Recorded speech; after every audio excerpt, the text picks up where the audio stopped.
prophète Mohammed, paix et bénédiction sur lui, est une figure complexe et multifacette qui, au cours de sa vie, a assumé plusieurs rôles. En plus de son rôle de guide spirituel et de messager d'Allah, il a également été un leader politique, un stratège et un guerrier lorsqu'il a dirigé la jeune communauté musulmane à travers de nombreux défis, y compris des conflits militaires. Le rôle de Mohammed en tant que guerrier et chef militaire est un aspect important de son parcours prophétique. Bien qu'il soit toujours fondé sur la quête de justice, la protection de sa communauté et l'établissement d'un ordre moral selon la volonté divine. Contexte des premières batailles.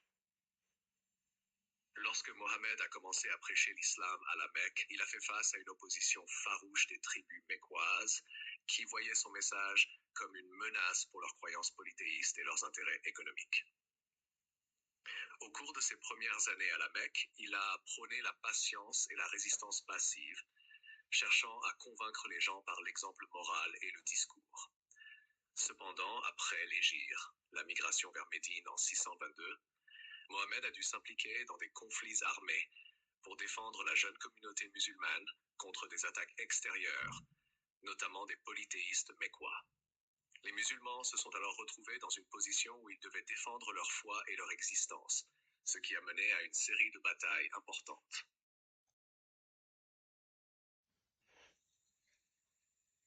Les premières batailles, Badr et Uhud. La première bataille majeure que Mohammed a dirigée est la bataille de Badr en 624. Les forces musulmanes, beaucoup moins nombreuses, ont remporté une victoire décisive contre les Mécois, ce qui a été perçu comme une confirmation de la faveur divine. La bataille de Badr est souvent vue comme un tournant dans la consolidation de la communauté musulmane. L'année suivante, en 625, la bataille d'Uhud a eu lieu. Cette fois, les musulmans ont subi des pertes importantes. Mohammed lui-même a été blessé pendant la bataille, mais malgré la défaite, l'armée musulmane a pu préserver sa cohésion. Cet épisode montre la résilience de Mohammed en tant que leader militaire, qui a su garder sa communauté unie malgré les difficultés.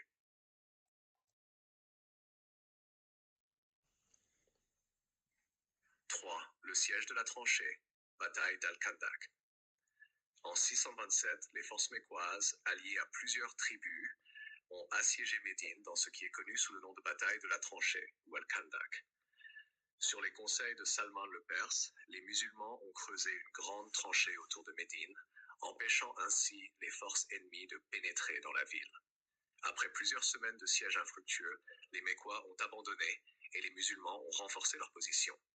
Cette bataille a marqué une victoire stratégique pour Mohammed qui a montré ses compétences de stratège militaire en adoptant des tactiques innovantes. 4. Les batailles contre les tribus juives et la conquête de Khaybar. Après avoir consolidé sa position à Médine, Mohammed a dû faire face à plusieurs tribus juives de la région qui avaient rompu leur pacte avec la communauté musulmane. En 628, la forteresse de Khaybar, l'un des centres économiques et militaires des tribus juives opposées aux musulmans, a été conquise par Mohammed et ses compagnons. Cette victoire a renforcé l'autorité du prophète dans la région et a permis d'assurer une plus grande sécurité pour la communauté musulmane.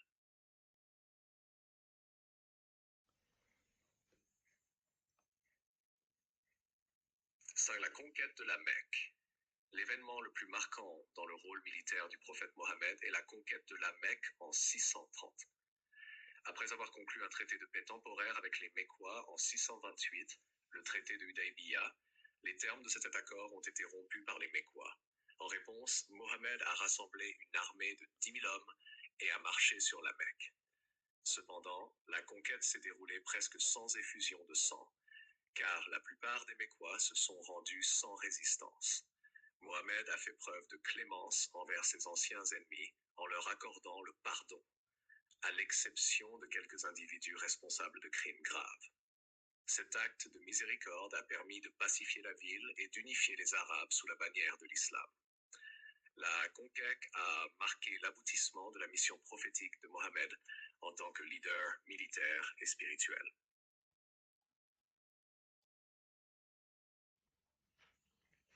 Les dernières campagnes et l'unification de l'Arabie. Après la conquête de la Mecque, le prophète a mené plusieurs autres campagnes pour assurer l'unification des tribus arabes sous l'islam. Les dernières grandes batailles ont été contre les Byzantins lors de la bataille de Tabouk en 631, bien qu'aucun affrontement majeur n'ait eu lieu. Au moment de sa mort en 172, Mohammed avait réussi à unir la péninsule arabique sous une seule foi, l'islam. Cette unification n'aurait pas été possible sans ses compétences militaires et diplomatiques, ainsi que son rôle spirituel. Conclusion. Mohammed, paix et bénédiction sur lui, était à la fois un prophète et un guerrier, un leader spirituel et un stratège militaire. Cependant, son recours aux armes n'était jamais motivé par la conquête pour la conquête, mais par la nécessité de protéger sa communauté et de défendre la foi islamique. Il a mené ses guerres avec justice, dans le respect des règles de la guerre dictées par l'éthique islamique. En tant que tel, Mohammed incarne un modèle de leadership complet, à la fois sur le champ de bataille et dans la guidance spirituelle, marquant ainsi une profonde influence sur l'histoire et la civilisation musulmane.